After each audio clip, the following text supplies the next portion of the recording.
क्या यह जीवन की सबसे बड़ी शक्ति है या सबसे बड़ा बंधन? जब प्रेम के देवता कामदेव ने भगवान शिव को प्रेम का एहसास कराने की कोशिश की तो क्या हुआ? क्या प्रेम ही संसार की सबसे बड़ी सच्चाई है या फिर योग और आत्म साक्षात्कार उससे भी बड़ा है? आइए जानते हैं वह रहस्य जिसने प्रेम और संयम के बीच की रेखा को हमेशा के लिए बदल दिया। स्वर्ग में हाहाकार मचा था। महादैत्य तारकासुर ने तीनों लोकों पर आतंक फैला रखा था और भविष्यवाणी थी उसे सिर्फ भगवान शिव के पुत्र ही हरा सकते हैं। लेकिन समस्या यह थी कि भगवान शिव संसार से परे गहन ध्यान में लीन थे। उनका विवाह और पुत्र की संभावना न के बराबर थी। इंद्रदेव और अन्य देवताओं ने एक योजना बनाई। शिव जी को ध्यान से जगाने के लिए कामदेव को भेजा गया। कामदेव, प्रेम के देवता जो किसी के भी हृदय में प्रेम की अग्नि जगा सकते थे। कामदेव को यह कठिन कार्य सौंपा गया, शिव जी का ध्यान भंग करना। परंतु क्या यह इतना सरल था? कामदेव ने पूरे वातावरण को बदल दिया।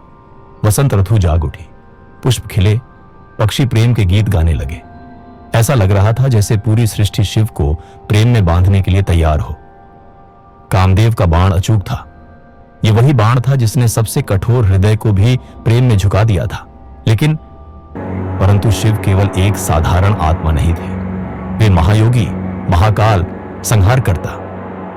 जैसे ही शिव का ध्यान भंग हुआ, उन्होंने देखा यह एक छल था। उनकी तपस्या पर प्रहार हुआ था। और फिर प्रेम का देवता जिसने असंख्य हृदयों में प्रेम का संचार किया, स्वयं ही प्रेम की अग्नि में जलकर भस्म हो गया। कामदेव की पत्नी रति ने विलाप किया, हे महादेव, प्रेम को मत मारिए। शिव ने कहा, प्रेम कभी मरता नहीं, यह केवल रूप बदलता है। आज से प्रेम अदृश्य रहेगा, लेकिन हर हृदय में जीवित रहेगा और प्रेम हमेशा अमर रहेगा। इधर माता पार्वती ने यह सिद्ध करने के लिए कठोर तपस्या की कि प्रेम केवल आकर्षण नहीं, बल्कि भक्ति, समर्पण और तपस्या का चरम रूप है। शिव ने प्रेम की परीक्षा ली और पार्वती ने प्रेम को तपस्या से सिद्ध किया। यही सच्चा प्रेम है, केवल आकर्षण नहीं, बल्कि आत्मा का मिलन। जब शिव और पार्वती का विवाह हुआ, तब यह केवल एक विवाह नहीं था, यह योग और भोग का संतुलन था। तो दोस्तों, शिव और कामदेव की यह कथा हमें क्या सिखाती है? इच्छाओं पर नियंत्रण भी जरूरी है, लेकिन प्रेम और संतुलन के बिना जीवन अधूरा है।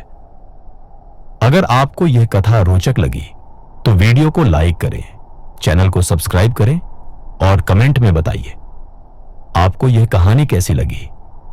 ओम नमः शिवाय।